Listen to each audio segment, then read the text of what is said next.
Um, this is Business Math. I'm working at Practical Math Applications 3rd edition, which is Burton and Shelton. I'm on Part E. Part E is everyone's favorite because it's the word problems. So I'm just going to do a few of these. I'm going to do 16, 19, 24, and 28. That will leave you several that you can work on your own. With any of these, if you have any problems, be sure to let me know and I'll be glad to go over them.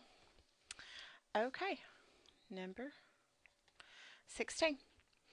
The desk that originally sold for $495 was damaged at the store. To sell the desk, the store reduces the price by 40%. Determine the markdown and the sale price. We have a desk that originally sells for $495. You're going to get to, or you're going to need to deduct 40% of that. Well, in order to know what 40% of 495 is, we have to have a dollar figure before we can deduct it. We'll have to first find out what 40% of 495 is. So times 40%. Now I can do 495 times 0.4, $198. Now I can go back and say it originally cost $495. We deducted 40%, and 40% was $198.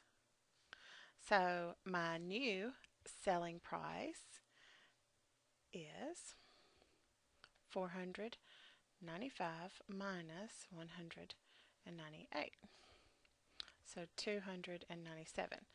And the questions were part A, what is the markdown amount? So the markdown amount is $198. And what is the new sale price? And the new sale price is $297. We could have also considered that we would have originally had to pay 100%. We got to deduct 40%, which left us only paying 60% of the cost. And if it was $495 and we only had to pay 60% of that, that would mean $495 and we paid 60% of that. We only had to pay $297. That would have taken us straight to the sale price, and then in order to find out how much was discounted, we would have to take $495 and subtract $497 from it to see what the difference was, and we would have got 198. So either way, we'll get you the same answer. It just depends on how you think of it. Do you think when you go to the store to buy um, a desk, do you think, oh, it's on discount, so I get to deduct this amount? Or do you think I only have to pay 60% of it?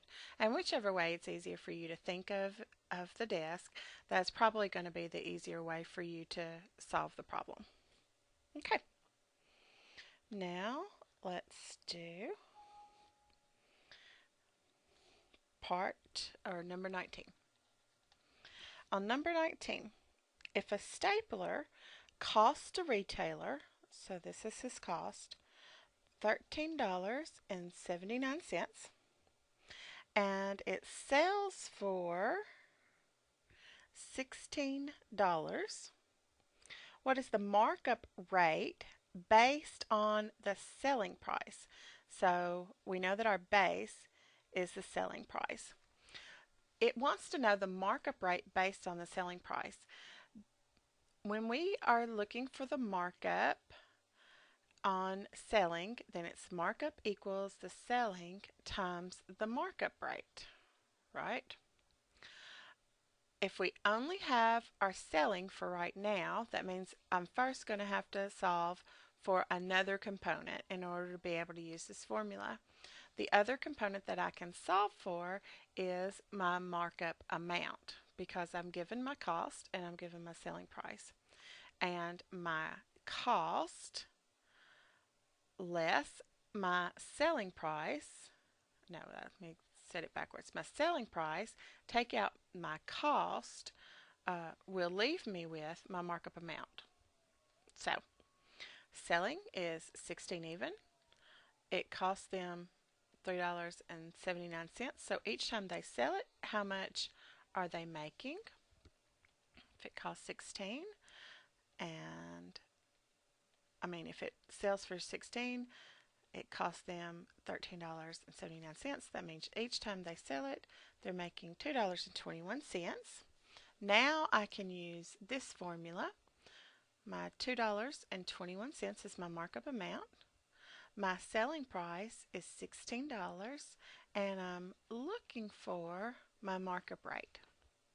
This is currently being multiplied, so as I bring it across, I will divide. So that leaves me with $2.21 divided by 16, or 13.8. So 13.8%. Okay. Next, we'll do number 24. Number 24, Dorothy Williams bought a chair for $375 from her supplier.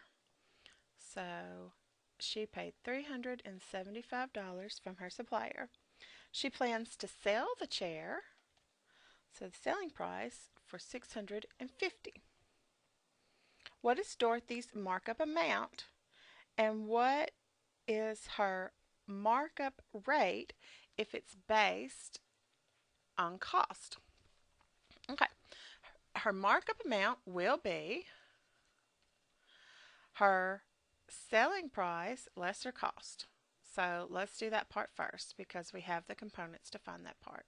So our markup amount will be, if she sells it for $650, but she only had to pay $375 for it, that means she marked it up, minus $375, $275.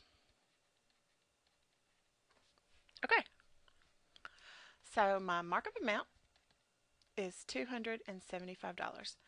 Now it wants to know my markup rate based on my cost. Well, when it's based on cost, then my markup amount is cost times my markup rate. I have two components. I have my markup amount, so $275. I have my cost, which is $375. And I'm solving for my markup rate. This is currently being multiplied, so to take it across the equal sign, I will have to divide. So 275 divided by 375 equals 0.7333. So 0.733, and I need that in the form of a percent. So 73.3% is my markup rate. Okay, now let's do number 28.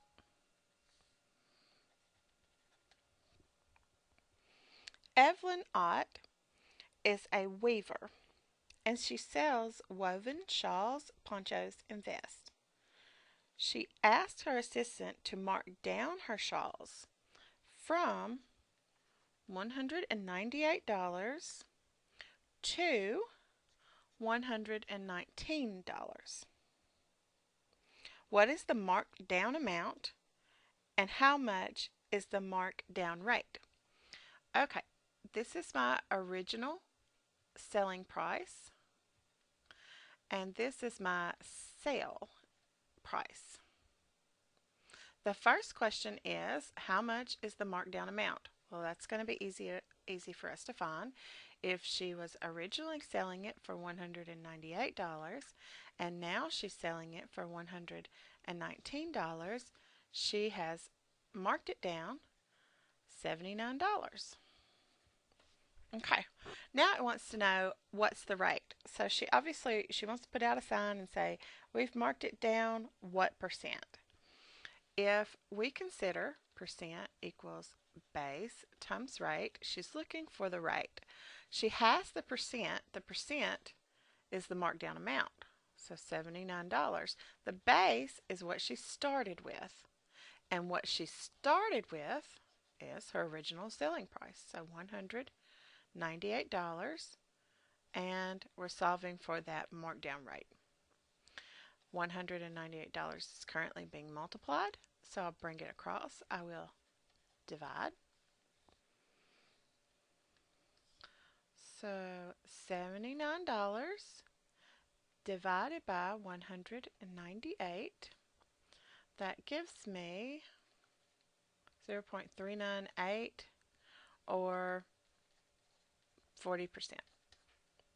So she's marked everything down 40%. What a great sale. Okay, that gives you several that you can do on your own. If you have any problems with that, please be sure to contact me and let me know. I'll be glad to go over the rest.